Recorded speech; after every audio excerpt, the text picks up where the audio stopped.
to the Monica Brant Show. Thank you for tuning in. I'm your host, Monica Brant, where I have been having the honor of interviewing some of my very good friends that are legendary athletes, bodybuilders, and fitness athletes here in the industry, some of the nutritional gurus, as well as the powerhouse individuals that have helped create this bodybuilding and fitness industry that we all know and love for many, many years.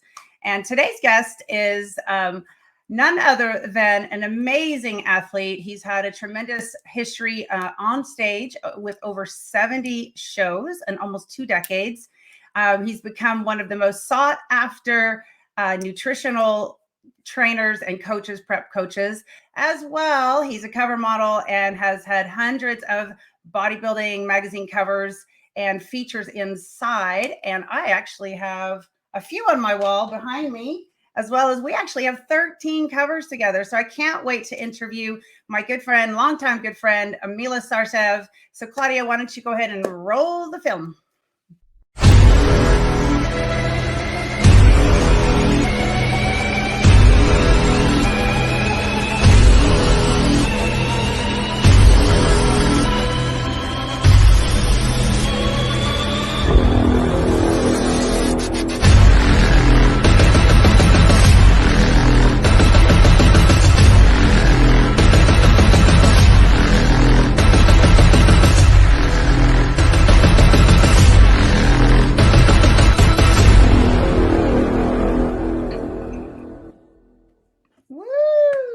Let's bring him in. Hi, how are you, Milos?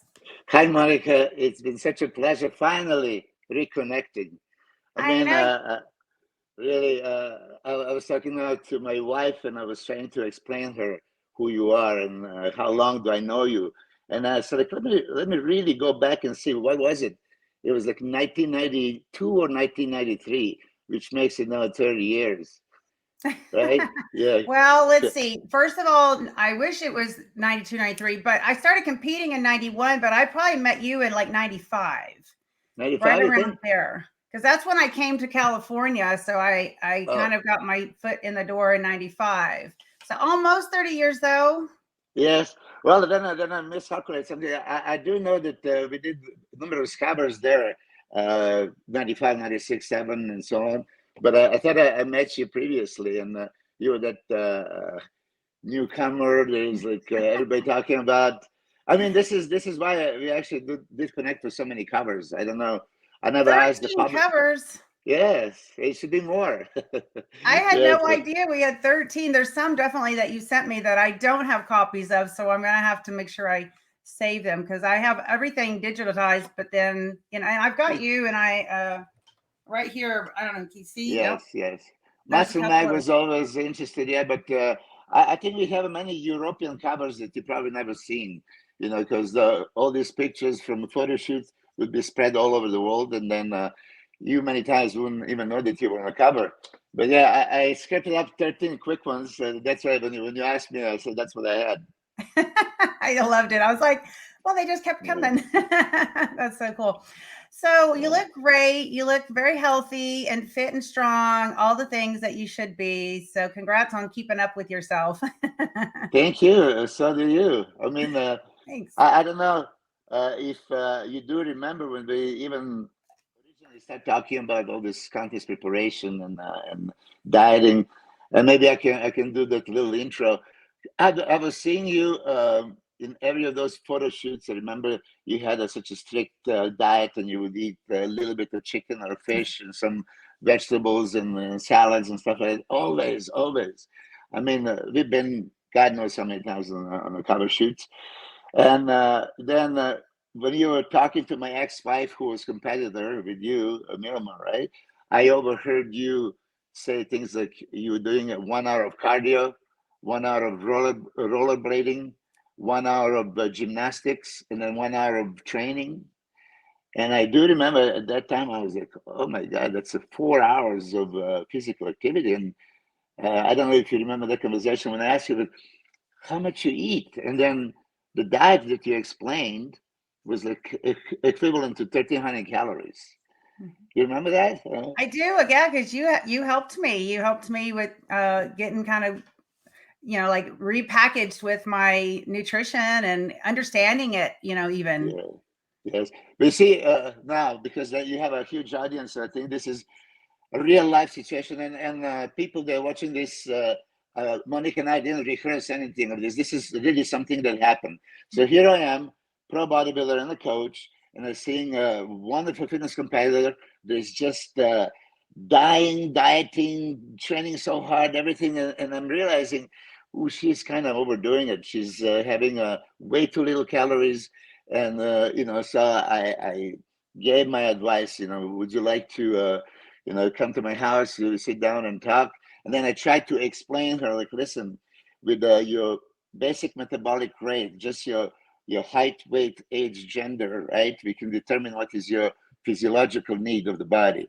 And then caloric requirement for that, just for your heart to work and lungs to breathe and skin to thermoregulate. Any physiological activity costs calories. And then I say, Monica, and then you have out of rollerblading, out of gymnastics, out of training, this is crazy, out of cardio. So the way I calculated, it was like minimum requirement was like about 2,500 calories.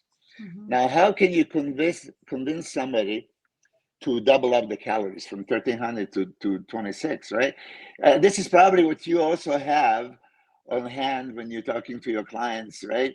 The notion is the less I eat, the better. The less I eat, the better, right? So more suffering, and with these kind of things, especially with so many physical activities, you're gonna force your body to shut down the metabolism to survive.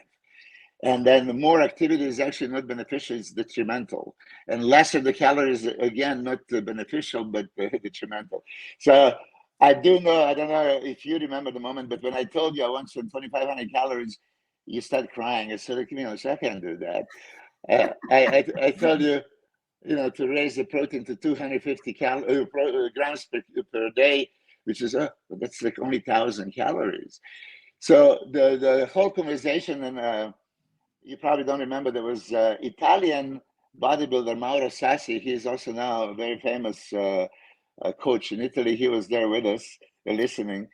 So later when you left, he says like he felt like your pain and discomfort, but you were responsive. And the deal was, okay, trying the same things and expecting different results is, insanity, right? So let's try couple of weeks until your body readjusts. And sure enough, I mean, if I can tell you, I never said that publicly. Before in all those photo shoots, I always thought that you could have just get tad leaner and you would win every show that you ever enter. But it was always the kind of, you're there, but you're just missing a little bit. And then I realized it is because you're just shutting down your metabolism, and body is holding on to whatever little fat that it has. So ever since 98, when you did this, you started eating more, and you won that Fitness Olympia. Congratulations, by the way, because I know that politically you didn't supposed to win, and you forced them to win. Yes? but which is great accomplishment. Ever since then, you're always in tremendous shape. So I don't know. For me, I would like to also hear from you. Is this something that you advise others, your clients? Do you warn them about those starvation diets and dangers? You're so fun. So you're so cute. You're trying to interview me, and this is about you. But yes, you're right. You're exactly right. And you were a big help for me for those 2 years and doing the Olympia there. And for sure, I remember coming to your home and sitting there and thinking about all that food, like how am I going to get that in? And yeah, because then with the gymnastics on top of it, right? It was just so much output. Yes. And for sure. So yeah, it was a learning lesson for me, no doubt. And it definitely worked, right, with all that. So, the thing I think what I try to do, and I'm going to just say this, and then I want to get back to talking about you. Okay. But I think what I've really tried to learn is when I work with people is what is their goal And for me, I don't always have somebody that's getting on stage. So yes, I want them to be eating enough calories, but I try to alternate the days so that maybe one day they're doing some more fasting, and maybe one day they're eating more higher fats and fibrous carbs, and then one day they have like more meals. Just because I want to kind of keep the body guessing, and not all of my clients nowadays have big aspirations to be on stage, and so and some of it's just kind of overwhelming to eat so much, right? So I really try to figure out what is the goal for the person, and then try to tailor the nutrition around their goals. And but you're right. People have to eat. And I know that you were a big part of teaching me about that. So, Here we go with your nickname as the Mind. And right off the bat, you're wanting to know all of this stuff and be able to talk about the mind, because it was something that the mind had to change, right? I had to have a paradigm shift in order to make that happen. And then I remember the 98 Olympia prep. I remember just like cleaning off my schedule. I wasn't dating anybody. I was just like so selfish of my time. Like if it didn't fit in my time, I wasn't going to do it. Right. I went to bed, I think at 8:30 or 9 o'clock every night. I didn't have any exceptions. Like, I was just really, really strict, and everything ended up working. Well, I remember I remember people asking me to do stuff, and I was like, nope, I've got to be in bed and I got to get up, and this is my schedule. And if it doesn't fit in my schedule, then it's not happening. So, combination with all of that, and with good advice and plenty of food, like you said. Yeah.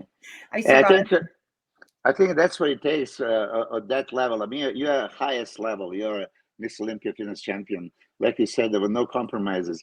Mm-mm. People do not understand. Yes, some lucky, with great genetics, and they can maybe even cheat on a diet and still get away with it. It's not exactly the same. You maximize, right? It's not minimal or optimal. When we're talking about championship mentality and doing something to win your contest, there was no compromises. Like I said, you didn't put in the mouth anything that didn't belong there.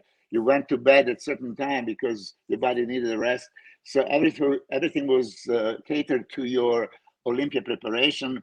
You call it selfish, but that's not selfish. This is a requirement. That's the champion quality to actually determine that the selfishness in this situation is not a bad thing. It is actually needed. I want to bring that up because I was just listening to somebody else in the industry who competed on a national level. She never was at the tops.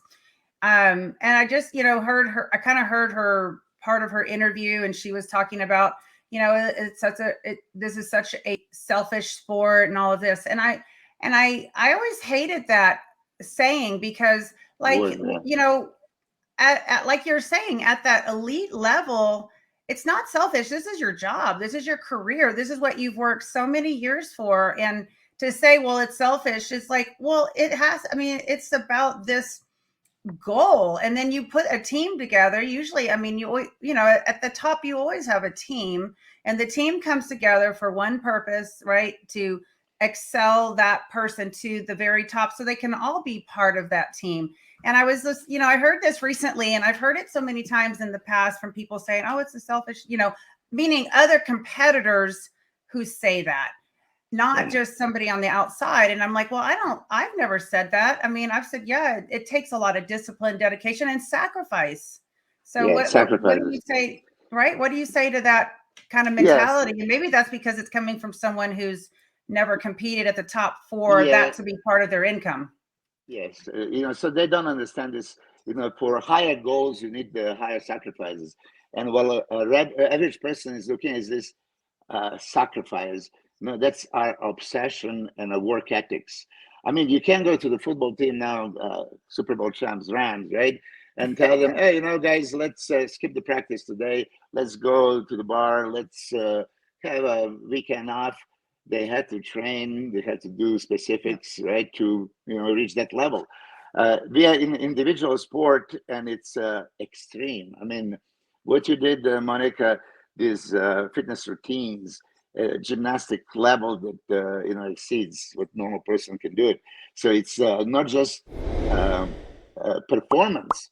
You have to look certain way, and to look extreme like we did. I mean, people don't understand it's 24 hours a day, 365 days a year job. That we can slip off the diet for a day or two, a week, a month, and then lose our muscle tone and shape and accumulate some body fat that later we're going to have a trouble getting off. So it is about that mentality. You want, you can, you will, you must. Okay, once you have that, okay, I must do what it is. And if I have to slip off the road, I'm not doing my job, get back on the road. I must do in the morning, do my cardio, eat my meals, train, practice routine, do choreography, whatever, mentally being ready to, have that great stage presence and attract the audience, attract the judges, and be the chosen one. And you, out of, many people that tried, actually succeeded. I competed, as you mentioned, 72 times as a pro, qualified for Olympia 10 times, but I didn't reach your level. I never won Olympia title. So it's still for me that kind of wonder. It's not like I didn't do anything that it takes to win, but it's just the chosen few that can actually go all the way. I had my higher goals and I was maximizing everything. But at this level, when there's 15 great competitors, somebody has to win and somebody has to be 15. And that's how it is. You see, people don't they just remember the champions, but there's a lot of us that never won that actually have a good career. And yeah. Well, I only won, one big show. Well, I guess the Jantan in '95. That's kind of what helped, and then I won the Olympia, and then after that, I didn't win for 12 years until I moved organizations. But let's not talking about that. I want to kind of go back because obviously you have a tremendous physique. You've had a tremendous physique. You've got a great look, and people loved you, and you were great on stage. Like there were so many attributes about you, even if you didn't win the Olympia. Like you look like you should have, and you came across like you were winning everything, and you had tons of magazine exposure. And so I want to know, like, how did you grow up? Because I always like to kind of dive into where you grew up and what was your history, what were your influences growing up that created, the drive to do bodybuilding.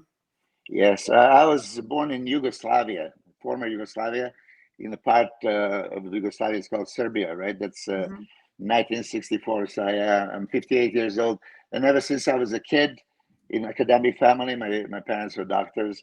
My father was not a psychiatrist, right? So he would, from early age, try to teach me right things, and then to use my mind, to believe in myself, and then to be physically active. So he wanted me to try martial arts, to be disciplined, karate, judo, and then obviously soccer and basketball that every Serbian kid is playing. But while I was in judo, I do remember there was somebody with a bodybuilding magazine, and you got to understand that's 1960s and 70s, so long ago. Nobody looked like a bodybuilder, especially not in my country. And I remember looking at the magazine, I've seen Arnold Schwarzenegger and Sergio Oliva, Sergio Nobrello, Ferrino, Frank Zane. It's like, oh my God, that was like, human body can look like this. I mean, it was instant shocker, and oh, hold on a second. So we all can look like this if you do something, right? It was instant, that breakthrough for me. Oh, man, and I speak this for all the men, even though some people are not gonna admit it. If you have a choice to be skinny, undeveloped, fat, out of shape, or muscular, any of us that would say anything but we would want to be muscular, a line. Okay, maybe not at the level of pro bodybuilder, but we would like to have a muscular physique because that exemplifies, manhood and strength and power, something that every man should be, right? And then I don't know how about the woman, but back in Serbia at that time, like, oh no, woman would not like muscular man. And I said, well, they maybe didn't like back in the day because there were none around. So I understand that there is a different levels of attractions, but just like men would like to be in shape, and we like to see women in shape, right? Because we're in the same field. I would hope that this goes vice versa. That there is certainly level of attractiveness from female size to the muscular man, right? And even the standpoint of, oh, this gentleman is disciplined. He works hard to achieve that, so that gives you a picture of his character as well, right? So this is how I started. And of course, when you start, you don't have a high aspirations like I'm going to go to America and win Mr. Universe or be a Mr. Olympia. It was just like, I want to look like that. And then when I start achieving this, right, then your aspirations grew, and I said, okay, I want to win Yugoslavian championship, then I want to win European and go to Mr. Universe. But there was a moment really when I read that book by Napoleon Hill, Think and Grow Rich. I know there was that moment where so you have to define exactly what you want, how you want it, when you want it, and So I still have that journal. I remember in 1987, when I was leaving to the United States, I wrote my goals. I'm gonna come to the United States. I'm gonna compete in Mr. Universe. I'm gonna win Mr. Universe. I'm gonna turn to be professional.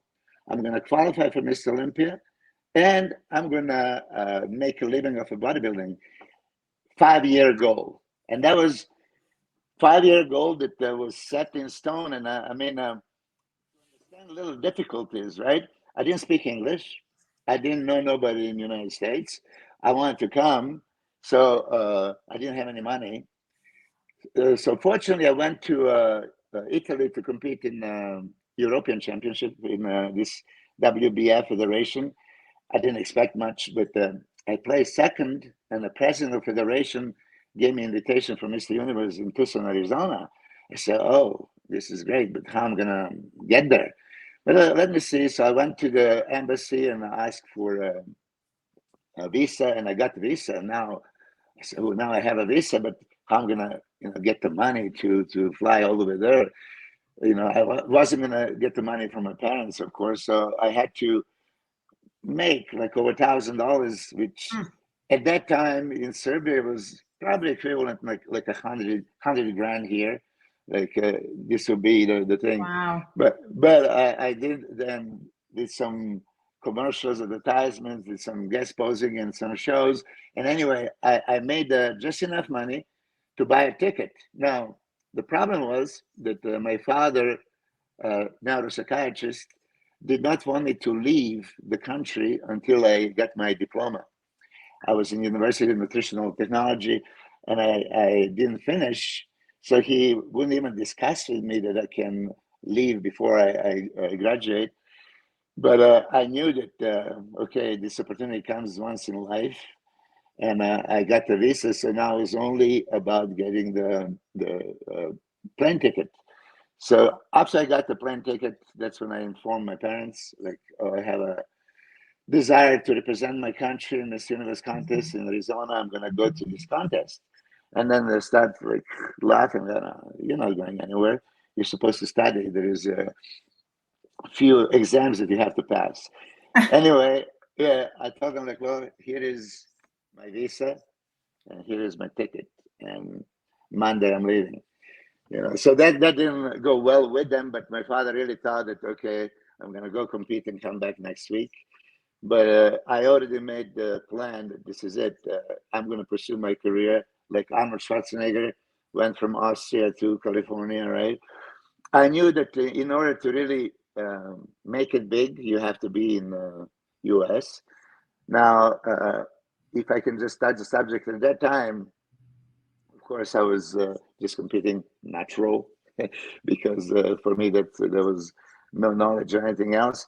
And anyway, when I went to the competitions, I realized that at this level, if I want to reach the top Olympia level, I might have to do what all the big boys do, and that's I know touch a subject, but after I made that decision, I will do it. I accomplished all those 5-year goals. I won Miss Universe 89. I became 91 IBB professional, competed Olympia same year. In 92, I got the Joe Weider contract, which allowed me to stay and make a living off of bodybuilding. So just to say, because the point of that is, I was a small little boy from a socialistic, communistic country, right? And nobody taught me of, oh, you can do this, you can do that, right? But that goal and vision was so strong that I never suspected I'm not gonna. It was not like if I'm gonna. That was a goal. I'm gonna reach it, and I would have to do whatever it takes. But keep in mind, I had a $428.10 in my pocket coming to America. And you see, in Europe, European Championship promoter paid for my hotel, right? So I kind of thought it's the same federation. President invited me, they're going to pay for my hotel. But as I didn't speak English, right? The next thing you know, they're charging me $200-something. He's like, oh my God, now I have a half of my money, right? And I had to go to San Diego because I did meet actually some girls from San Diego. And so I was going to come visit them. I will, if anybody is watching, there was Lisa Baker and Tressa Moses. I mean, those two girls are really instrumental helping me.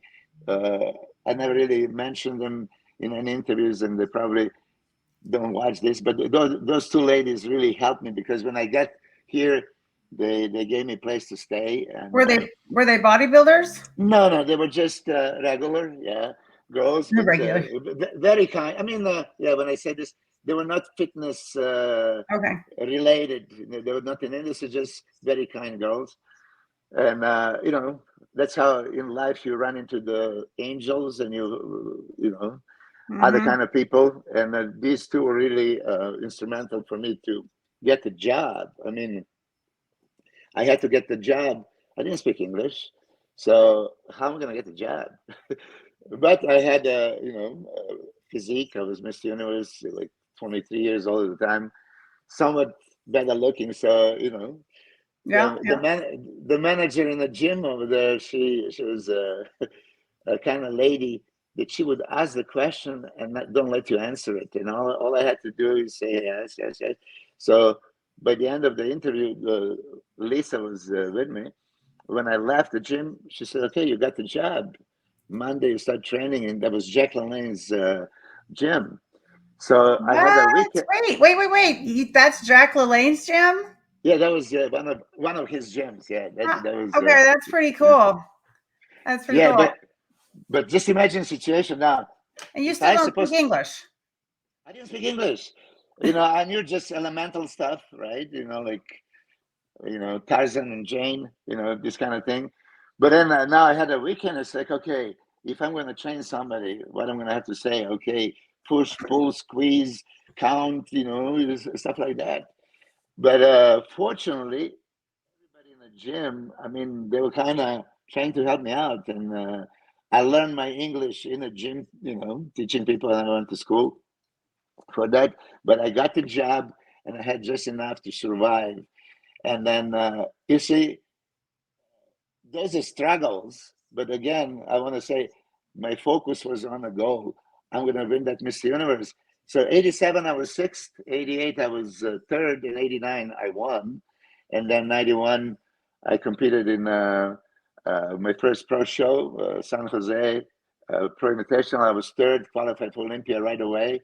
And then when you win Olympia, right now, you win qualification for Olympia, now the doors open. Now I get some sponsorships, and you competed quite often. But if you remember, back in '90s, nobody competed in all the shows. I was the only one.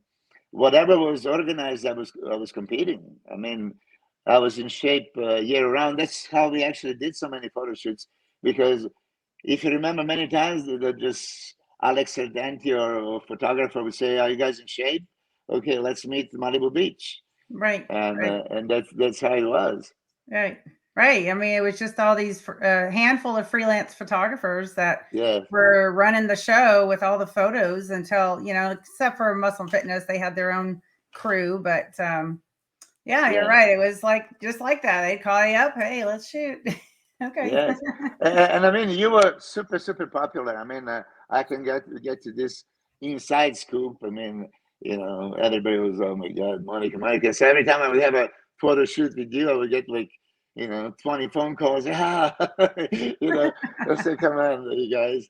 We had a, you know, utmost respect and great relationship, you and I. I mean, we did appearances around the world. We did in Canada and everything. We worked a lot together. So it was always fun. So you kind of disappeared, right? And I was always wondering how you are. And then every time they will see, like, look at her, she's in identical shape, just like 30 years ago. Yeah. So I commend you for it. I mean, you're inspiration for so many ladies. Oh, thank you. Thank you. Again, you're turning this around to me. This is about you. Hi, everyone. Monica here. Just wanted to thank you so much for watching the Monica Brant Show. And don't forget to subscribe, like, share these videos. And oh yeah, and that little bell notification, don't forget to click that so you'll get more great content every time there's a show uploaded or a video or anything else. So you guys, thank you so much for your support. And as always, stay fit and love life.